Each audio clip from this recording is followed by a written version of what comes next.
नमस्कार साथियों।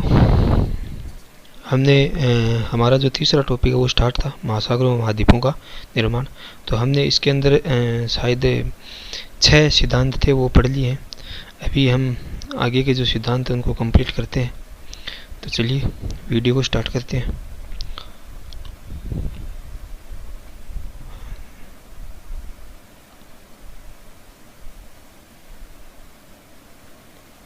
ये हमने देखा था। अभी हम देखेंगे आज को शायद आर्थर होम्स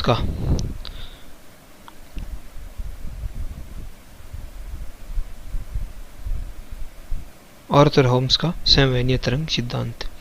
तो ये सिद्धांत देखेंगे हम। तो चलो देखते हैं। तो 1930 के दशक में आर्थर होम्स ने समवैनीय तरंग सिद्धांत दिया।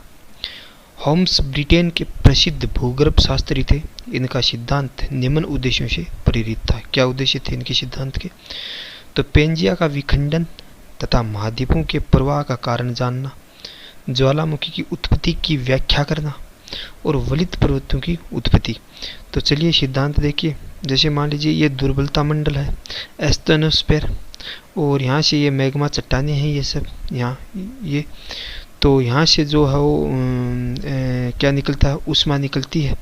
ऊष्मा तरंग ऊपर निकलती है। जैसे ये ऊपर यहाँ पे धरातल है, इस धरातल पर जैसे ये तरंग भिड़ती है तो यहाँ पे दबाव देती है, ऐसे ऐसे। तो ये इसको नहीं तोड़ पाती है, तब क्या करती है? ये इधर की तरफ मुड़ जाती है और फिर वापस इधर से इधर की तरफ आ जाती है, यानी ऊर्ध्वाधर संचलन ऊष्मा तरंग का। जैसे मान लीजिए ये चल रही है, ये इधर मुड़ जाती है और इधर आ जाती है, ये अधोमुखी बोलते हैं इसको। ये लगभग 200 किलोमीटर तक चलती है ऊपर। तो ये देखिए, जैसे ही मान लीजिए ये ऐसे चलती है तो ये क्षैतिज संचलन हो गया इनका, और एक हो गया इनका अधोमुखी या ऊर्ध्वाधर संचलन। जैसे मान लीजिए ये इधर चल रही है तो ये क्षैतिज संचलन हो गया इनका, और इस तरह से चल रही है तो ये ऊर्ध्वाधर संचलन हो गया इनका। तो ये बहुत ही गर्म अवस्था में होती है, अर्ध तरल होती है। तो क्या कहा इन्होंने?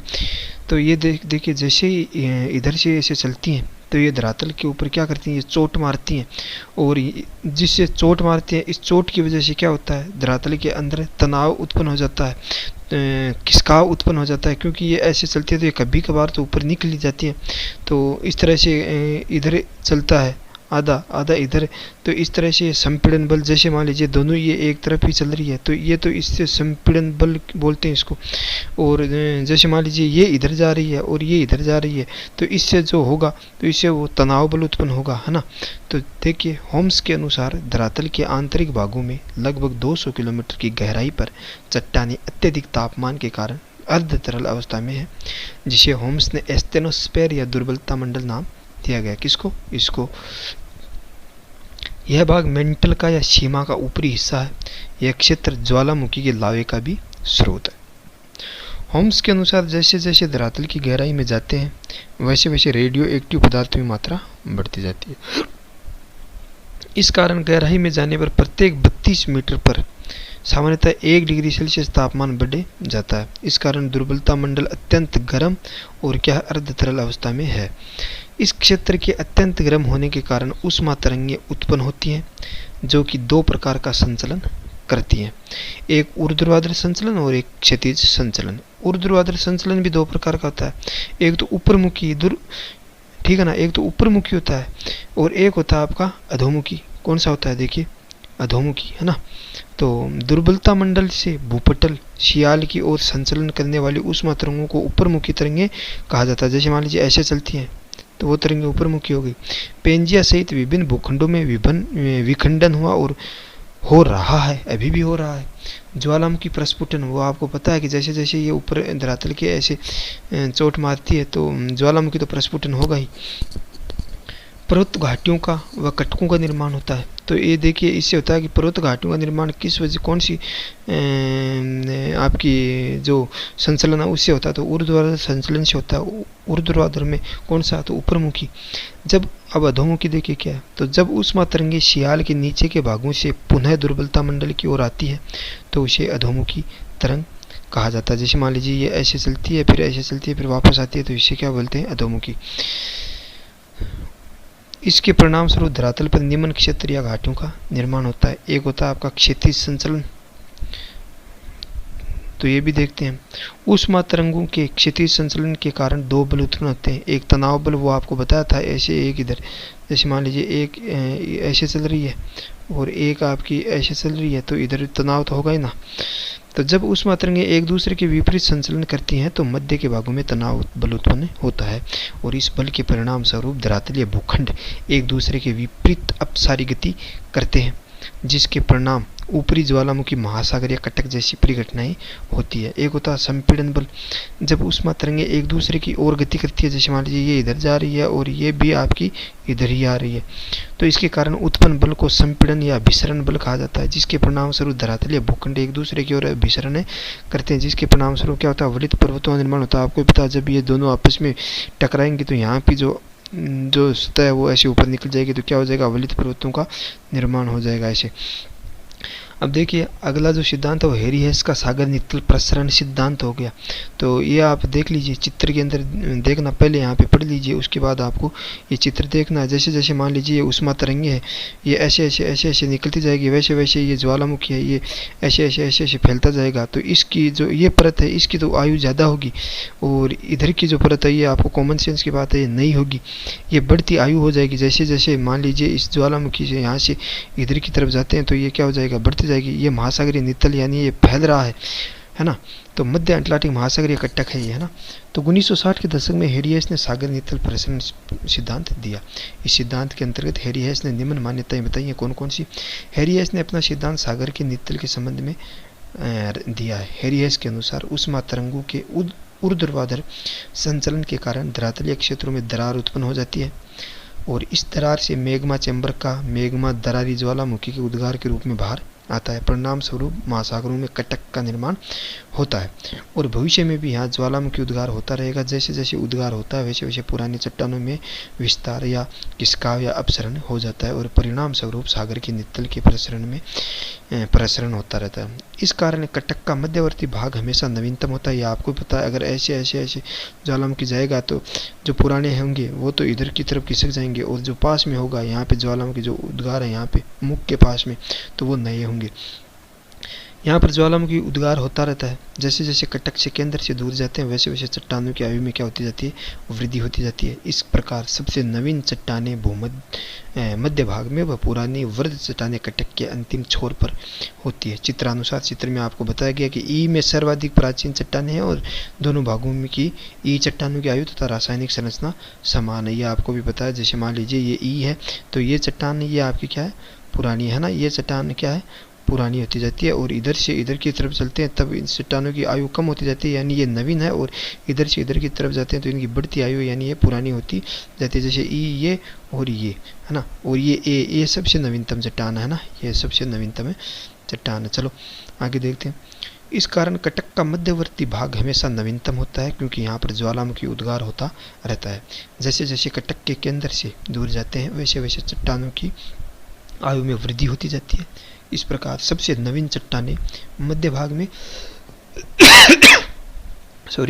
वह पुरानी वृद्ध चट्टानें कटक के अंतिम छोर पर होती है। चित्रानुसार आपको बताया गया ई में, और आपकी ए सबसे नवीन चट्टान वो आपको वहाँ पे बताया गया। ये किसका होता रहता है, जैसे ई खिसक के यहाँ आती है तो ये क्या हो जाती है, पुरानी हो जाती है। ए है आपकी सबसे नवीन हो जाती है। सबसे महत्वपूर्ण सिद्धांत था इसके अंदर प्लेट टेक्टोनिक सिद्धांत है ना। भूगोलवेत्ता मॉर्गन, टूजो विल्सन और आयलर। और प्लेटों के प्रकार क्षेत्र के आधार पर, सीमांत के आधार पर और आकार के आधार पर देखते हैं। प्लेटों की गति और प्रभाव, ये तीनों चीज़ें हम पढ़ने वाले हैं। परिचय देखते हैं इसका। तो यह सिद्धांत पहला व एकमात्र सिद्धांत है जिसमें भूभौतिकी की सभी घटनाओं की उत्पत्ति की वैज्ञानिक व्याख्या दी गई है। वर्ष 1960 के दशक में विभिन्न विद्वानों द्वारा यह सिद्धांत दिया गया था। मॉर्गन ने क्या कहा, तो मॉर्गन व पार्कर ने इस संपूर्ण सिद्धांत को संकलित किया तथा इस कारण मॉर्गन को प्लेट टेक्टोनिक सिद्धांत का पिता कहा जाता है। टूजो विल्सन, तो वर्ष 1965 में भूखंडों के लिए प्लेट शब्द का पहली बार प्रयोग टूजो विल्सन ने किया था। ये क्वेश्चन आपका सेकंड ग्रेड 2018 के अंदर आया हुआ है। आयलर, तो वर्ष 1968 में आयलर ने प्लेटों की गति का नियम दिया। और इनके अनुसार महासागरीय प्लेटें प्रतिवर्ष 5 सेंटीमीटर व महाद्वीपीय प्लेटें, है ना। तो आयलर के अनुसार क्या है, तो आयलर के अनुसार जो महासागरीय प्लेटें हैं वो प्रतिवर्ष 5 सेंटीमीटर और महाद्वीपीय जो प्लेटें हैं वो प्रतिवर्ष 2 सेंटीमीटर गति करती हैं। ठीक है जी। तो हैरी हेस, तो इन्होंने सागर नितल प्रसरण के जरिए इस सिद्धांत को और मजबूत किया है। तो इस सिद्धांत से संबंधित 4 आ जाते हैं, एक मॉर्गन, एक टूजो विल्सन, एक आयलर और एक हैरी हेस। प्लेटों के प्रकार, विभिन्न आधारों पर प्लेटों को निम्न भागों में विभाजित किया जाता है क्षेत्र के आधार पर। तो इस आधार पर प्लेटें 2 प्रकार की होती है, कौन कौन सी, एक महासागरीय प्लेट और एक महाद्वीपीय प्लेट। और घनत्व बेसाल्ट चट्टान, महासागरीय प्लेटें कौन सी चट्टान होती हैं, ये बेसाल्ट होती हैं। और महाद्वीपीय प्लेटें, देखिए महासागरीय प्लेट होती हैं उनकी घनत्व अधिक होता है, बेसाल्ट निर्मित होती हैं, ये गति अधिक है इनकी। उदाहरण क्या है इनके, तो प्रशांत प्लेट और अधिक संख्या में, है ना। प्रशांत प्लेट इसका उदाहरण है और ये अधिक संख्या में होती है। महाद्वीपीय प्लेटों का घनत्व कम होता है, अवसाद निर्मित होती है, गति इनकी क्या होती है, कम होती है। अफ्रीकन प्लेट उदाहरण के तौर पर, और ये संख्या में क्या होती है, कम होती है। सीमांतों के आधार पर, तो प्लेट विवर्तनिक सिद्धांत के अनुसार भूभौतिकी की सभी परिघटनाएं प्लेटों के सीमांत क्षेत्रों में होती हैं। सीमांत यानी छोर, अंतिम छोर पर। प्लेटों के सीमांत 3 भागों में विभाजित किए जाते हैं। एक तो अपसारी, डाइवर्जेंट बाउंड्री। तो देखिए जैसे मान लीजिए ये अमेरिकन प्लेट है, ये अफ्रीकन प्लेट है, ये इसकी बाउंड्री है। जैसे मान लीजिए ये मिडवे घाटी इन दोनों के बीच की जो होती है इसको बोलते हैं मिडवे घाटी, और ये क्या आपका ये सीमांत है इनका, है ना। और ये मिडवे घाटी और इसको बोलते हैं बाउंड्री, है ना। तो चलिए, जब 2 प्लेटें एक दूसरे के विपरीत दिशा में गति करती हैं, जैसे एक प्लेट इधर जा रही है और एक प्लेट आपकी इधर जा रही है ना, तो उसे अपसारी गति तथा अन्य प्लेटों का अंतिम भाग जो टूटकर अलग हुआ उसे प्लेटों का अपसारी सीमांत कहा जाता है। जैसे मान लीजिए इसे बोलते हैं, है ना, अपसारी सिद्धांत सीमांत, टूटकर अलग हुआ, ये टूटकर ही तो अलग होते हैं। दोनों प्लेटों के सीमांतों के मध्य ज्वालामुखी का लावा जम जाता है। जैसे मान लीजिए ये चित्र के अंदर ये लावा जम गया यहाँ पे, है ना। और तो सीमांतों के आगे बड़े हुए क्षेत्र को प्लेट की सीमा या बाउंड्री कहा जाता है। जैसे मान लीजिए ये प्लेट है, तो ये तो आगे बढ़ गई, ये इधर चली गई, ये इधर चली गई, तो इनके बीच में ये गैप हो गया, इस गैप के अंदर ये लावा भर गया, और इनके बीच से जैसे मान लीजिए ये इधर से आ ही रहा है ज्वालामुखी, तो ये इसको बोलते हैं बाउंड्री। ठीक है जी। तथा बाउंड्री के मध्य भाग जो नीचा क्षेत्र होता है उसे मिडवे तथा मेरिडियन घाटी का कहा जाता है। इस गति के निम्न प्रभाव होंगे, एक तो ज्वालामुखी या भूकंप की घटनाएं होती हैं, और मध्य महासागरीय कटकों का निर्माण, और इस निर्माण के कारण इसे रचनात्मक या निर्माणकारी सीमांत भी कहते हैं। ठीक है ना।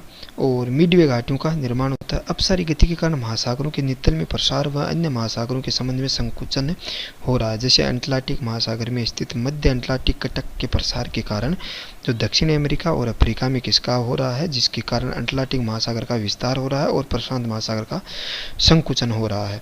हिंद महासागर आंशिक रूप से क्या हो रहा है, विस्तृत हो रहा है। अपसारी सीमांत क्या होता है, तो अपसारी सीमांत से क्या होता है, जैसे मान लीजिए मैग्मा चैम्बर होता है, तो जैसे मान लीजिए इससे क्या बनता है, इससे वलित पर्वत बनते हैं। जैसे मान लीजिए भारतीय प्लेट है, ऊपर से यूरेशियन प्लेट है, तो ये भारतीय प्लेट उधर की तरफ जा रही है और वो यूरेशियन प्लेट भी इससे तरफ जा रही है। भारतीय प्लेट इसके नीचे दब रही है, तो इस वजह से यहाँ पे हिमालय है, उसकी ऊंचाई दिन ब दिन बढ़ती जा रही है ना। तो जब 2 प्लेटें एक दूसरे की ओर गति करती हैं तो इससे अभिसारी गति, यानी एक दूसरे की ओर, यानी इधर से, ये बताया ना आपको, ये देखिए ऐसे, तथा प्लेट के आगे के भाग को अभिसारी सीमांत कहा जाता है। जब 2 प्लेटें अभिसारी गति करती हैं तो इसमें उनमें अभिसरण यानी टकराव होता है। इसमें अधिक घनत्व की प्लेट नीचे धंस जाती है। जैसे मान लीजिए यूरेशियन प्लेट आ रही है ऊपर से और नीचे से इंडियन प्लेट जा रही है, तो यूरेशियन प्लेट हल्की है, इस वजह से वो तो ऊपर उठ जाती है, और भारतीय प्लेट आपकी घनत्व ज़्यादा, तो वो नीचे धंस रही है। तथा मैग्मा चैम्बर में धीरे धीरे अर्ध तरल अवस्था में परिवर्तित हो जाती है। इससे मैग्मा की मात्रा बढ़ जाती है। परिणाम स्वरूप उष्मा तरंगों की आवृत्ति भी बढ़ जाती है, जो कि धरातल के ऊपरी भागों में ज्वालामुखी व भूकंप का कारण बनती है। वहीं कम घनत्व की प्लेट ऊपर की ओर उठ जाती है, परिणाम स्वरूप वलित पर्वतों का निर्माण होता है। जैसे भारतीय प्लेट व यूरेशियन प्लेट के अभिसरण से हिमालय का निर्माण हुआ। इसमें भारतीय प्लेट अधिक घनत्व की होने के कारण नीचे की ओर अपेक्षित हुई, और यूरेशियन प्लेट कम घनत्व की होने के कारण भारतीय प्लेट के ऊपरी भागों पर आई। और यह प्रक्रिया सतत रूप से क्रियान्वित है। इस प्रकार उत्तरी अमेरिकन प्लेट और दक्षिणी अमेरिकन प्लेट कम घनत्व की प्लेट है। दक्षिणी अमेरिकन प्रशांत महासागरीय प्लेट के साथ अभिसरण होने से क्रमशः रॉकीज और एंडीज पर्वत श्रृंखलाएं बनी। वह क्षेत्र जहाँ एक प्लेट अवक्षेपित होना आरंभ होती है, अर्थात दो प्लेटों के मध्य का स्पर्श क्षेत्र बेनियफ जोन कहलाता है।